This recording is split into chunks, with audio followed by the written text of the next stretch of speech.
Hello friends, this is Pandey sir standing for you. सबसे पहले आप सभी का मेरे YouTube channel Vision the English Guru में तहे दिल से स्वागत है गाइस। दोस्तों, मैं आप लोगों को आज अपने वीडियो में पार्ट्स ऑफ स्पीच के सेकेंड सीरीज प्रोनाउन लेकर आया हूँ गाइस। इससे पहले मैं पार्ट्स ऑफ स्पीच का पहला पार्ट नाउन बेहतर बताने का प्रयास किया है। सो दोस्तों, जो बच्चे नए होंगे मेरे चैनल को सब्सक्राइब कर देंगे तो जब भी मैं नए वीडियोस अपलोड करूंगा उनका नोटिफिकेशन प्राप्त हो जाएगा। और दोस्तों, ग्रामर के टॉपिक्स और स्पोकन के जो भी अपलोड हो रहे हैं उसे लगातार आप देखते रहें, क्योंकि practice makes man perfect guys. अगर आप अभ्यास करते रहेंगे तो आप स्पोकन की दुनिया में ग्रामर के क्षेत्र में बेहतर महारथी बन सकते हैं। सो दोस्तों, without delay we start the video guys.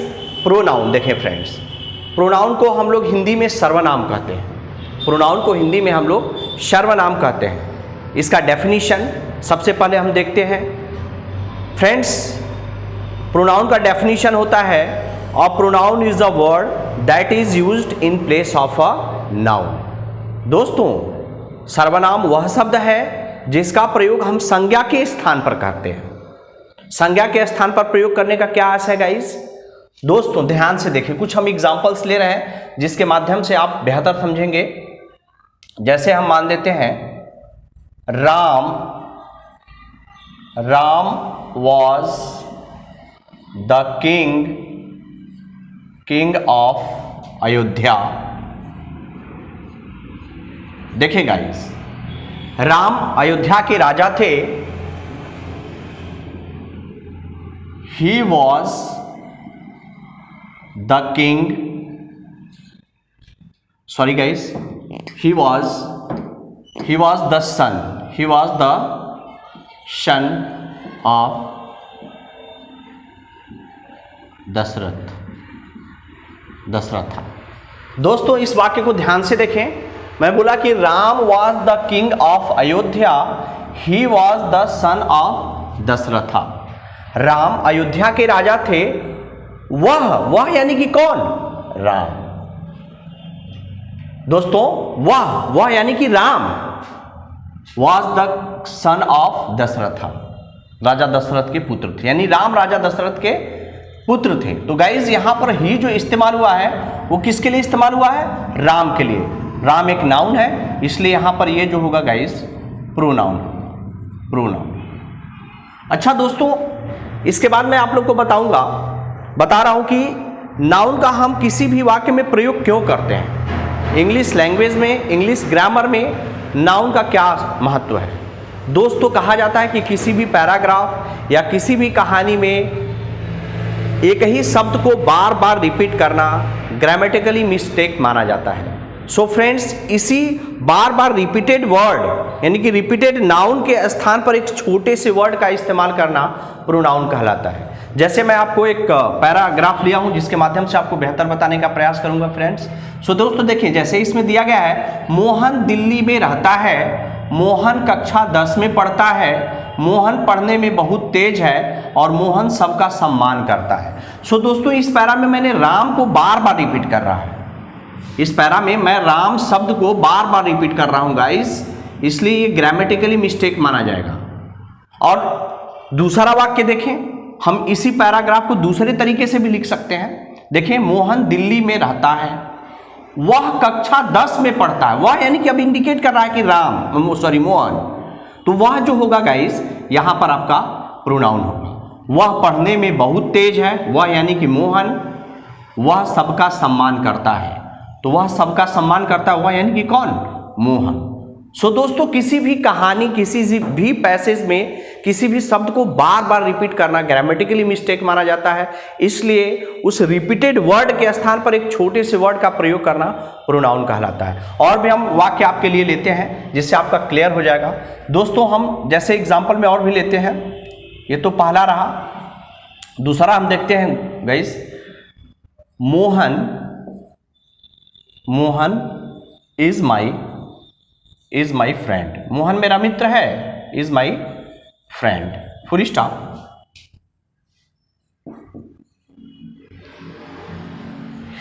He loves his mother. His mother, वह अपने माँ से स्नेह करता है। सो दोस्तों इस वाक्य में देखिए, Mohan is my friend, Mohan मेरा मित्र है। ही लव्स हिज मदर, ही यानी कि कौन, यानी कि मोहन, मोहन अपने माँ से स्नेह करता है, इसलिए ही यहाँ पर भी क्या होगा गाइस, प्रोनाउन होगा। और भी बहुत सारे वाक्य मैं लेता हूँ जिससे आप एकदम क्लियर हो जाएगा बेटा। देखिए फ्रेंड्स, मैं ये मार्कर है, मैं इसको बोलूँ इट इज़ अ मार्कर, तो इट किसके लिए इस्तेमाल हुआ, इस मार्कर के लिए, तो it is a marker. It is a marker में इट क्या है, प्रोनाउन है, क्योंकि ये किसी वस्तु के लिए इस्तेमाल हो रहा है, किसी नाउन के लिए इस्तेमाल हो रहा है। मैं बोलूं I am a teacher, I am a teacher, मैं एक अध्यापक हूं, तो मेरे लिए आई आया है, जो एक छोटा सा वर्ड है गाइस, इसलिए आई यहां पर प्रोनाउन होगा। सो दोस्तों ध्यान रहे, नोट मैं बता दे रहा हूं आपको फ्रेंड्स, ये कभी भूलेंगे नहीं, किसी भी वाक्य में ये निम्नलिखित वर्ड अगर आपको दिखेंगे तो वो प्रोनाउन हो सकते हैं। I, we, he, she, it, they, me, mine, your, yours, their, THEIR, their, this,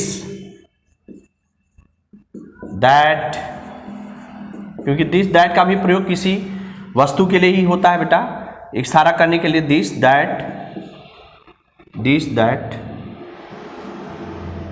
these, those, ETC, और भी बहुत सारे होंगे।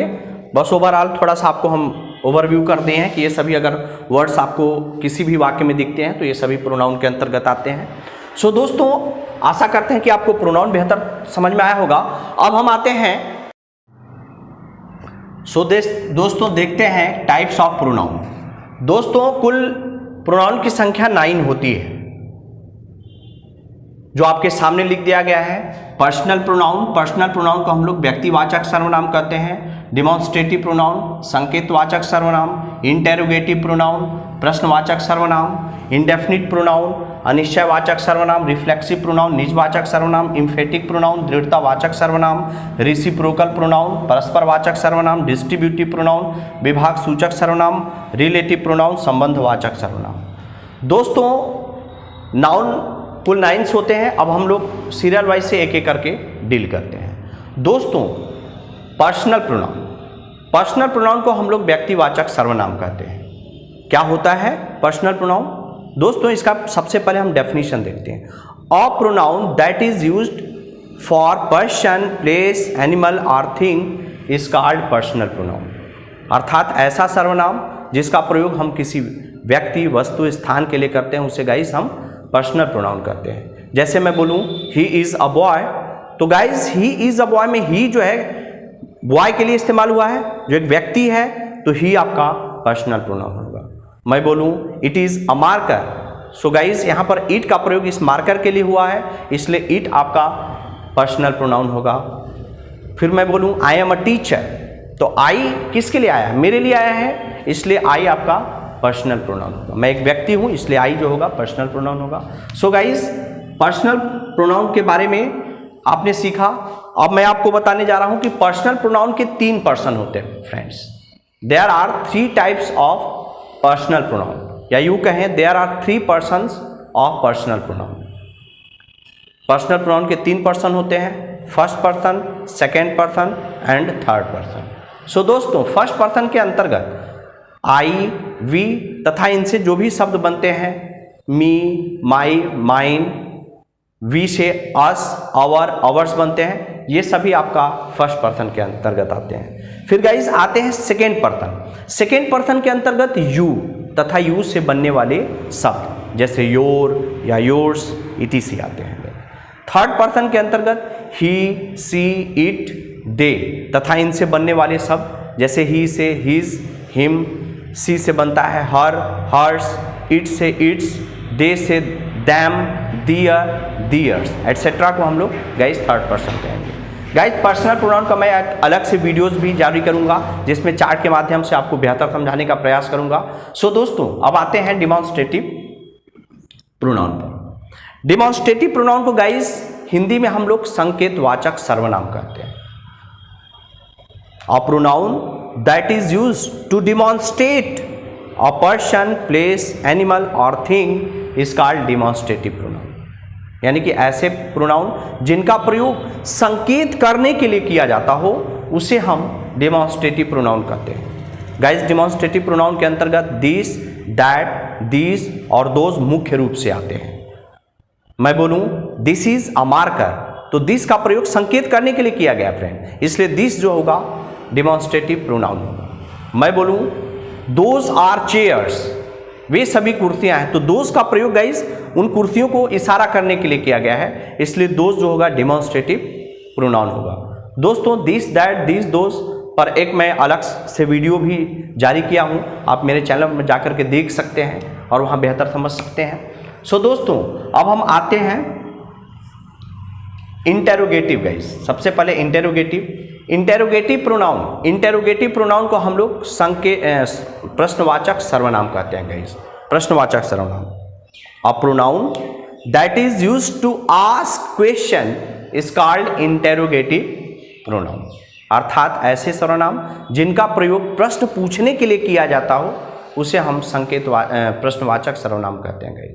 जैसे मैं बोलूं why are you going there, तुम वहां क्यों जा रहे हो, तो गाइस यहां पर व्हाई का प्रयोग मैंने प्रश्न पूछने के लिए किया है, इसलिए व्हाई जो होगा इंटेरोगेटिव प्रोनाउन होगा।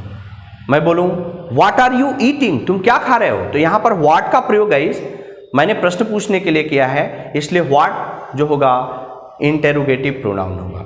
दोस्तों इन डिमॉन्स्ट्रेटिव प्रोनाउन और इंटेरोगेटिव प्रोनाउन के साथ साथ डिमॉन्स्ट्रेटिव एडजेक्टिव और डिमॉन्स्ट्रेटिव इंटेरोगेटिव एडजेक्टिव भी होते हैं। इसका मैं एक अलग सा अंतर डिफाइन करूंगा जब मैं अंतर लेकर के चलूंगा। सो गाइस अब आते हैं इंडेफिनिट प्रोनाउन पर। क्या होता है गाइस, इंडेफिनिट प्रोनाउन को हम लोग अनिश्चयवाचक सर्वनाम कहते हैं। A pronoun that is used for indefinite person, place, animal or thing is called indefinite pronoun। अर्थात ऐसे सर्वनाम जिनका प्रयोग गाइस हम किसी अनिश्चित व्यक्ति, वस्तु, स्थान या जानवर के लिए करते हैं। इसके अंतर्गत everybody, everyone, nobody, no one, someone, somebody etcetera आते हैं।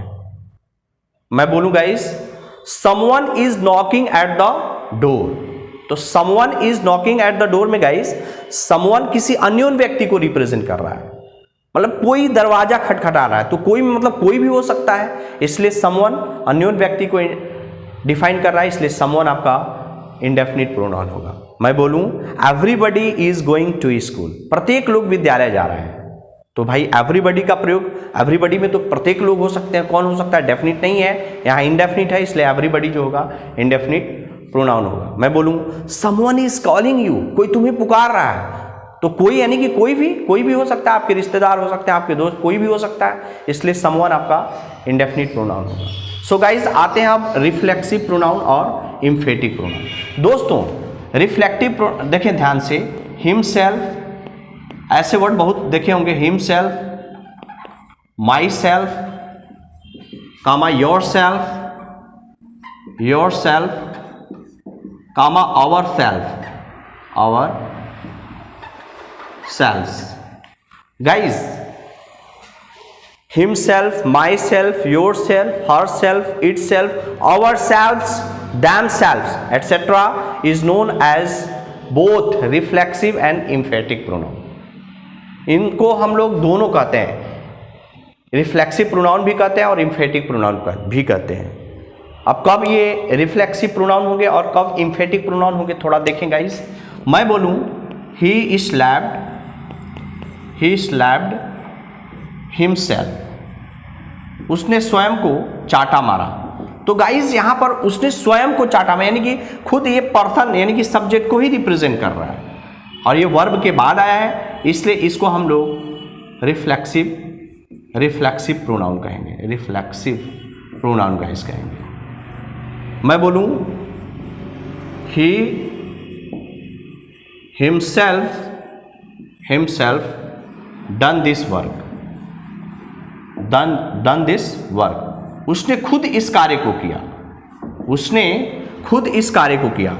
तो ये जो हिमसेल्फ आया है ये वर्ब के पहले आया है, कह रहा है कि उसने खुद इस कार्य को किया, यानी कि ज्यादा प्रभाव दिखा रहा है, ज्यादा इस पर जोर डाला जा रहा है, इसलिए ये गाइस एम्फेटिक प्रोनाउन होगा, एम्फेटिक प्रोनाउन होगा गाइस, समझ लीजिए। सो दोस्तों himself, my self, your self etcetera का प्रयोग जब वर्ब के बाद होगा तो इस स्थिति में इन्हें रिफ्लेक्सिव प्रोनाउन कहेंगे, और जब इनका प्रयोग वर्ब के पहले और सब्जेक्ट के बाद होगा तो इस स्थिति में हम इन्हें एम्फेटिक प्रोनाउन कहेंगे गाइस। सो दोस्तों आशा करते हैं कि ये दोनों आपको बेहतर समझ में आया होगा। अब हम आते हैं गाइस रेसिप्रोकल प्रोनाउन पर। रेसिप्रोकल प्रोनाउन को गाइस हम लोग परस्परवाचक सर्वनाम कहते हैं। Each other and one another are the two reciprocal pronoun. Each other और वन अनदर दो ऐसे वर्ड हैं जिनको हम लोग रेसिप्रोकल प्रोनाउन कहते हैं। ईच अदर और वन अनदर दोनों का अर्थ होता है एक दूसरे से। इनमें अंतर समझना उन सभी बच्चों के लिए इंपॉर्टेंट है जो कंपटीशन की तैयारी कर रहे हैं गाइस।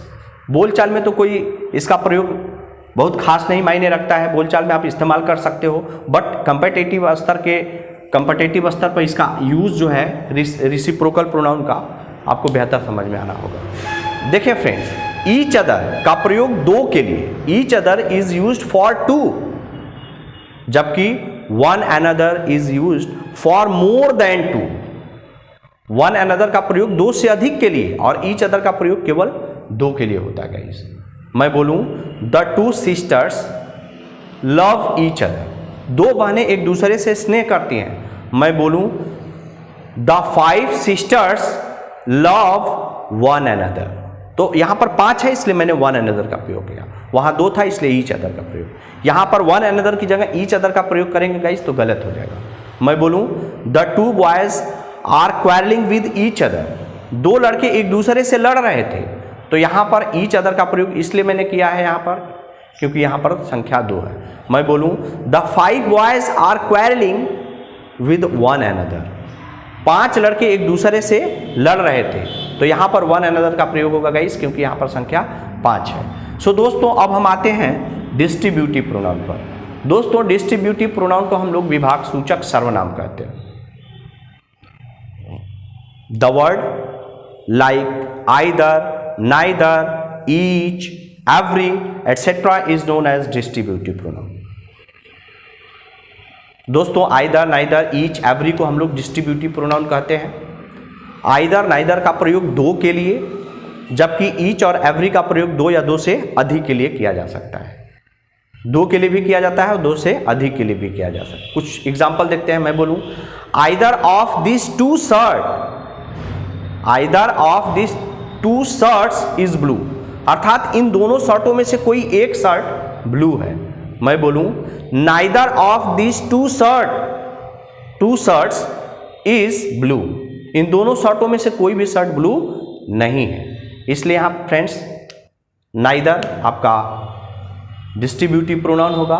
मैं बोलूं each of this five girls is doing her work, यानी कि इन पांच लड़कियों में से प्रत्येक एक एक लड़की अपना काम कर रही है, इसलिए ईच जो होगा डिस्ट्रीब्यूटिव प्रोनाउन होगा। अब हम आते हैं गाइस रिलेटिव प्रोनाउन पर।